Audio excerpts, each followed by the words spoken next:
Bonjour à tous, aujourd'hui on se retrouve pour parler des obstacles sur la trajectoire des radiations et des radiations parasites.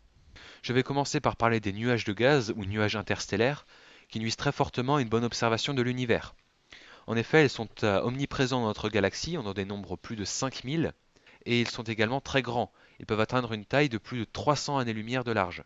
Les nuages interstellaires sont constitués à 99% de gaz et principalement de l'hydrogène, mais c'est le 1% de poussière restant qui pose problème, puisque c'est lui qui absorbe la majorité des radiations qui traversent les nuages de gaz. L'image des astres situés derrière les nuages interstellaires sera donc détériorée par cette absorption. Il existe trois types de nuages de gaz. Le premier, le plus problématique, est les nuages moléculaires, constitués principalement de molécules à l'état gazeux. Ces nuages sont très denses et absorbent la majorité des radiations qui les traversent. Le second type de nuage de gaz, le nuage ionisé, constitué comme son nom l'indique d'ions hydrogène en majorité, gêne lui moins l'observation d'un point précis puisqu'il est moins dense, mais plutôt à celle d'une vaste zone puisqu'il est très étendu.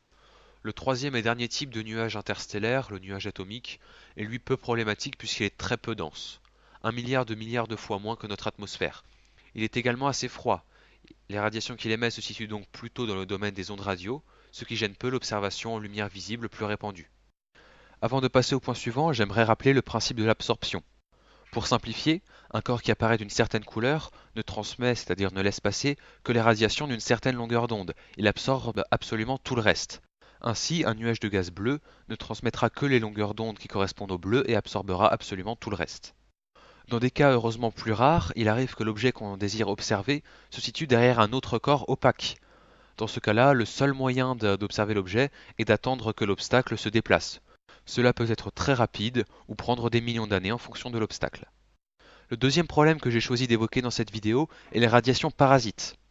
Ainsi, un corps peu lumineux peut être rendu totalement invisible par un corps très lumineux situé à proximité. Le cas le plus fréquent est l'observation des exoplanètes. Une exoplanète n'émet et ne diffuse que peu de radiation, alors que son étoile en émet énormément. Ainsi, le peu de radiation émise et diffusée par une exoplanète sera totalement occulté par la grande quantité de lumière émise par l'étoile. Pour contourner ce problème, les astrophysiciens ont trouvé une solution.